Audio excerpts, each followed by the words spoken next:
Salam alaikum, ya salam, Hashisha à l'appareil, j'espère que tout le monde va bien. Nous sommes le vendredi 25 janvier.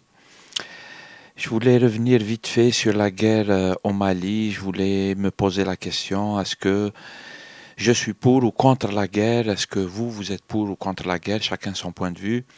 J'ai remarqué qu'il y a des gens sur ma page YouTube, un peu sur Facebook, un petit peu aussi, mais bon, sur YouTube, la tension elle monte. Certains, ils insultent, ils insultent, ouais, baisse, c'est tout. Et ça, c'est pas bon. Je pense que chacun, il a son point de vue, chacun, il pense comme il veut. شفت ناس تقول لك خيانة, etc. En fait, à mon avis, vous n'avez pas le droit de dire ça, tout simplement. إذا تتكلم بالطريقة هذه يعني أنت راك في غلط. باسكو الناس اللي ما يتقاسموش معاك نفس الرأي ça veut pas dire ناس خائنين, des traîtres, etc. C'est en plus les gens qui viennent dire il y a nous sommes les patriotes, il y a eux, c'est les traîtres. Il faut se méfier des gens qui parlent comme ça, franchement, dans tous les sens. Dans tous les sens. On peut trouver des critiques, on peut ne pas être d'accord, etc. Mais les gens qui viennent, c'est-à-dire que nous, déjà, c'est-à-dire الواحد يهضر au nom de tous les Algériens. يقول لك les Algériens ceci, les Algériens cela, ils veulent ceci, ils ont décidé cela. En fait, الناس هذو, à mon avis, c'est-à-dire هذا احتكار للرأي, etc. C'est pas normal, c'est pas comme ça, c'est faux. Puis il y a des gens qui ne pensent pas comme toi, mais qui sont nationalistes, qui sont patriotes, qui aiment vraiment leur pays, etc. C'est pas parce que tu dis ou تقول حنا les patriotes هما les khawana, ça veut dire que tu as raison. C'est pas suffisant, tes arguments ne tiennent pas, tu n'as pas d'arguments, donc من فضلك. Donc on peut avoir un autre point de vue, c'est clair. Sur la guerre au Mali, moi je suis contre la guerre.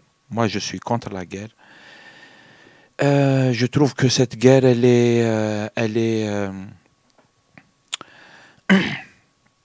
est immorale, j'allais dire. Elle est immorale, c'est pas moral de faire ça. Elle est illégitime. Elle n'a pas de justification valable. C'est une guerre qui, en réalité, nous plonge directement dans ce qu'on appelle la France-Afrique. En plus, là, c'est-à-dire sans aucune gêne, il s'agit de mettre en place un dispositif militaire en bonne et due forme. Euh, on est dans la colonisation, la recolonisation. C'est mon avis, c'est mon avis. Je vois que, c'est-à-dire beaucoup de gens le partagent. C'est pour ça que beaucoup de gens ne sont pas d'accord avec cette guerre. Je pense que même dans l'opinion publique française, il y a beaucoup de gens qui ne sont pas d'accord parce que il y a un matraquage médiatique qui ne leur explique pas ce qui se passe en fait. On essaye de leur vendre une guerre contre le terrorisme, contre le djihadisme, etc. Alors qu'en réalité, c'est une guerre où on met un dispositif militaire sur des territoires extérieurs, sur des territoires d'autrui, où on met un dispositif militaire pour des raisons économiques et géostratégiques, en bonne et due forme, pour l'uranium, pour le pétrole, pour contrôler une région d'influence, etc. Et ça, tous ceux des Français qui comprennent ça, ils ne sont pas d'accord. Bien sûr que Chab, ils savent que ça, eux, ils tirent aucun bénéfice de ça. De toute façon, ce sont les grosses entreprises, les multinationales, ceux qui ont déjà ruiné le monde avec leur spéculation financière et la vente d'armes, etc. C'est ceux-là qui vont en profiter. C'est pas le peuple, c'est pas les travailleurs. Les licenciements, ils vont continuer. Les Français vont être serrés comme ça. Ils vont les secouer pour leur prendre tout ce qu'ils ont comme argent. Ça, et c'est pas la guerre qui va changer ça. Et beaucoup de gens le comprennent. Voilà, moi je rejoins tous ces gens qui disent que ils sont pas d'accord avec la guerre. Et donc voilà, je sais pas ce que vous pensez. Pour les Algériens, moi je comprends tout à fait que les gens ils se sentent concernés à fond par ce qui se passe. C'est la frontière sud et ça va déraper à fond parce que cette histoire de djihadistes, etc. On en a déjà souffert longtemps et on sait que faire ça au Mali, ça dérape direct sur l'Algérie. On avait l'opération d'Inamenas Et donc les Algériens sont concernés, c'est un danger imminent pour l'Algérie sur sa frontière, sur son pétrole, parce que quand on analyse que c'est une prise en main militaire de la région, on se dit que le pétrole algérien qui est dans cette région-là est concerné par cet enjeu.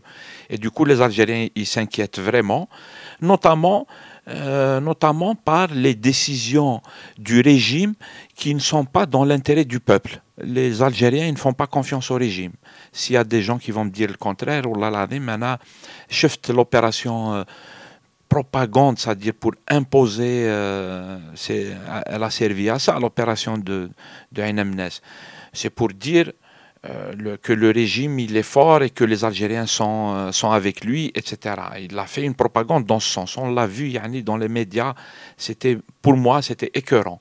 Parce qu'en fait, on a fait dans la manipulation de l'opinion publique, avec des méthodes, tu les vois, les arguments, comment ils les ont mis en place et tout, comment ils ont diffusé ça dans les médias, dans les télés françaises, etc. Il y a une gestion comme ça du truc, alors que on sait que il y a ça, tous les dangers pour le peuple algérien sont là. Et le régime algérien est directement concerné par la situation. Si là, le régime algérien, la propagande où elle fait que contre l'OTAN, etc., le régime algérien, c'est lui qui est directement concerné par l'OTAN qui vient dans la région. Du coup, vous voyez, c'est une propagande qui cache la vérité comme ça. La vérité, qalbouha, direct. Tu vois. Et voilà, donc les Algériens, ils sont inquiets, à mon avis. À mon avis. Un anarf autour de moi, beaucoup de gens qui sont inquiets pour ce qui se passe. La guerre dans le sud, le pétrole, la souveraineté de l'Algérie, le danger sur l'intégrité territoriale, le danger sur les richesses pétrolières, etc., qui sont le bien des Algériens et le bien des générations futures. Et tout ça, il est en jeu.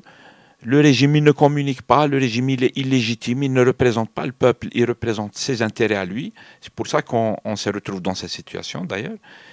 Et وهذه هي الواحد يتقلق. Voilà. Et résultat, sur la guerre, moi je suis vraiment contre la guerre. C'est vraiment grave de revenir au temps des colonies. C'est vraiment grave. C'est vraiment grave. Le prix va être fort pour tout le monde, que ce soit pour les Français, pour les Algériens, pour les Maliens, pour les Nigériens, pour tout le monde. Inch'Allah ghayr al-khair. On va voir la suite. Mais Inch'Allah ghayr al-khair, ça augure de choses pas bien. Salam alaikum, à plus tard.